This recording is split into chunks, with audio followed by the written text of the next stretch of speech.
A Sleep Audiobooks exclusive. The Secret Adversary by Agatha Christie. Read by Luke Roberts for the Sleep Audiobooks YouTube channel and sleepaudiobooks.com. Chapter 3. A Setback. The moment was not quite so triumphant as it ought to have been. To begin with, the resources of Tommy's pockets were somewhat limited. In the end, the fare was managed, the lady recollecting a plebeian twopence, and the driver, still holding the varied assortment of coins in his hand, was prevailed upon to move on, which he did after one last hoarse demand as to what the gentleman thought he was giving him. "I think you've given him too much, Tommy," said Twopence innocently. "I fancy he wants to give some of it back." It was possibly this remark which induced the driver to move away. "Well," said Mr. Beresford, at length able to relieve his feelings, "what the dickens did you want to take a taxi for?" "I was afraid I might be late and keep you waiting," said Twopence gently. "Afraid you might be late? Oh, Lord, I give it up," said Mr. Beresford. "And really and truly," continued Twopence, opening her eyes very wide, "I haven't got anything smaller than a £5 note."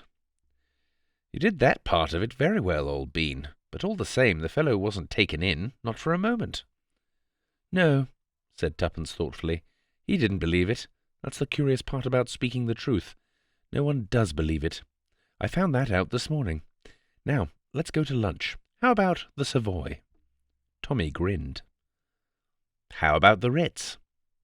"On second thoughts, I prefer the Piccadilly. It's nearer. We shan't have to take another taxi. Come along." "Is this a new brand of humour, or is your brain really unhinged?" inquired Tommy. "Your last supposition is the correct one. I have come into money, and the shock has been too much for me. For that particular form of mental trouble, an eminent physician recommends unlimited hors d'oeuvre, lobster à la Américaine, chicken Newburg, and pêche Melba. Let's go and get them." "Twopence, old girl, what has really come over you?" "Oh, unbelieving one!" Twopence wrenched open her bag. "Look here, and here, and here!" "Great Jehoshaphat, my dear girl, don't wave fishes aloft like that." "They're not fishes. They're 5 times better than fishes, and this one's 10 times better." Tommy groaned. "I must have been drinking unawares.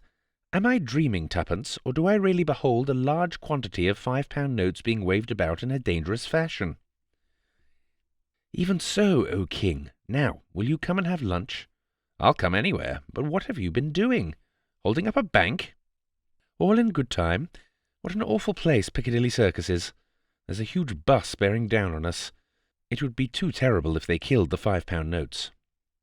"Grill room?" inquired Tommy as they reached the opposite pavement in safety. "The other's more expensive," demurred Twopence. "That's mere wicked wanton extravagance. Come on below." "Are you sure I can get all the things I want there?" "That extremely unwholesome menu you were outlining just now? Of course you can, or as much as is good for you anyway." "And now tell me," said Tommy, unable to restrain his pent-up curiosity any longer as they sat in state surrounded by the many hors d'oeuvres of Twopence's dreams. Miss Cowley told him. "And the curious part of it is," she ended, "that I really did invent the name of Jane Finn. I didn't want to give my own because of poor father, in case I should get mixed up in anything shady." "Perhaps that's so," said Tommy slowly, "but you didn't invent it." "What?" "No, I told it to you. Don't you remember? I said yesterday I had overheard 2 people talking about a female called Jane Finn. That's what brought the name into your mind so pat." "So you did. I remember now. How extraordinary." Twopence tailed off into silence. Suddenly she aroused herself. "Tommy!" "Yes?"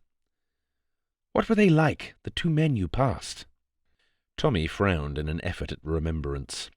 "One was a big fat sort of chap, clean-shaven, I think, and dark." "That's him!" cried Twopence in an ungrammatical squeal. "That's Whittington. What was the other man like?" "I can't remember. I didn't notice him particularly. It was really the outlandish name that caught my attention." "And people say that coincidences don't happen." Twopence tackled her pêche Melba happily. But Tommy had become serious. "Look here, Twopence, old girl, What is this going to lead to?" "More money," replied his companion. "I know that. You've only got one idea in your head. What I mean is, what about the next step? How are you going to keep the game up?" "Oh." Tuppence laid down her spoon. "You're right, Tommy. It is a bit of a poser. After all, you know, you can't bluff him forever. You're sure to slip up sooner or later. And anyway, I'm not at all sure that it isn't actionable. Blackmail, you know." "Nonsense. Blackmail is saying you'll tell unless you are given money. Now there's nothing I could tell, because I don't really know anything." Said Tommy doubtfully. "Well, anyway, what are we going to do? Whittington was in a hurry to get rid of you this morning, but next time he'll want to know something more before he parts with his money. He'll want to know how much you know and where you got your information from, and a lot of other things that you can't cope with. What are you going to do about it?" Tuppence frowned severely. "We must think. Order some Turkish coffee, Tommy, stimulating to the brain. Oh dear, what a lot I have eaten." "You have made rather a hog of yourself. So have I, for that matter, but I flatter myself that my choice of dishes was more judicious than yours. 2 coffees," this was to the waiter, "1 Turkish, 1 French." Tuppence sipped her coffee with a deeply reflective air, and snubbed Tommy when he spoke to her. "Be quiet, I'm thinking." "Shades of Pelmanism," said Tommy, and relapsed into silence. "There," said Tuppence at last. "I've got a plan. Obviously, what we've got to do is find out more about it all." Tommy applauded. "Don't jeer. We can only find out through Whittington. We must discover where he lives, what he does, sleuth him, in fact. Now, I can't do it because he knows me, but he only saw you for a minute or two in Lyons's. He's not likely to recognize you. After all, one young man is much like another." "I repudiate that remark utterly. I'm sure my pleasing features and distinguished appearance would single me out from any crowd." "My plan is this," Tuppence went on calmly. "I'll go alone tomorrow. I'll put him off again like I did today. It doesn't matter if I don't get any more money at once. £50 ought to last a few days. Or even longer. You'll hang about outside. When I come out, I shan't speak to you in case he's watching, but I'll take up my stand somewhere near, and when he comes out of the building, I'll drop a handkerchief or something, and off you go." "Off I go where?" "Follow him, of course, silly. What do you think of the idea?" "Sort of thing one reads about in books. I somehow feel that in real life one will feel a bit of an ass standing in the street for hours with nothing to do. People will wonder what I'm up to." "Not in the city. Everyone's in such a hurry. Probably no one will even notice you at all." "That's the second time you've made that sort of remark. Never mind, I forgive you. Anyway, it will be rather a lark. What are you doing this afternoon?" "Well," said Tuppence meditatively, "I had thought of hats, or perhaps silk stockings, or perhaps—" "Hold hard," admonished Tommy. "There's a limit to £50, but let's do dinner and a show tonight at all events." "Rather." The day passed pleasantly, the evening even more so. 2 of the £5 notes were now irretrievably dead. They met by arrangement the following morning and proceeded citywards. Tommy remained on the opposite side of the road, while Tuppence plunged into the building. Tommy strolled slowly down to the end of the street, then back again. Just as he came abreast of the building, Tuppence darted across the road. "Tommy!" "Yes, what's up?" "The place is shut. I can't make anyone hear." "That's odd." "Isn't it? Come up with me, and let's try again." Tommy followed her. As they passed the 3rd-floor landing, a young clerk came out of an office. He hesitated a moment, then addressed himself to Tuppence.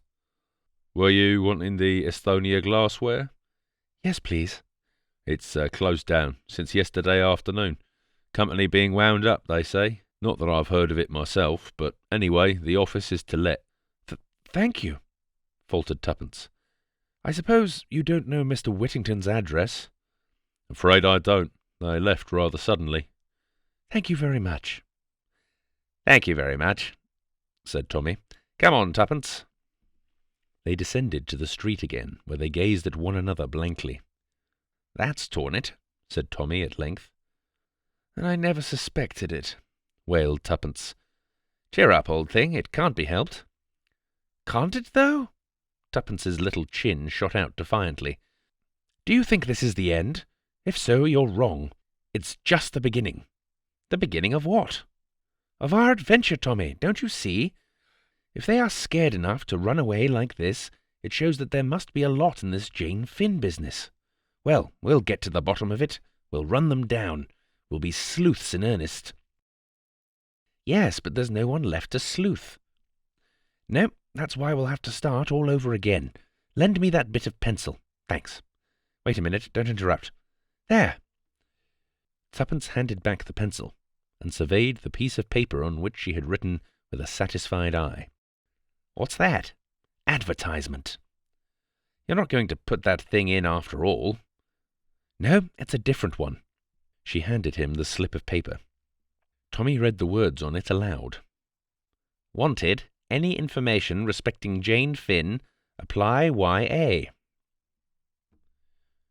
End of chapter 3.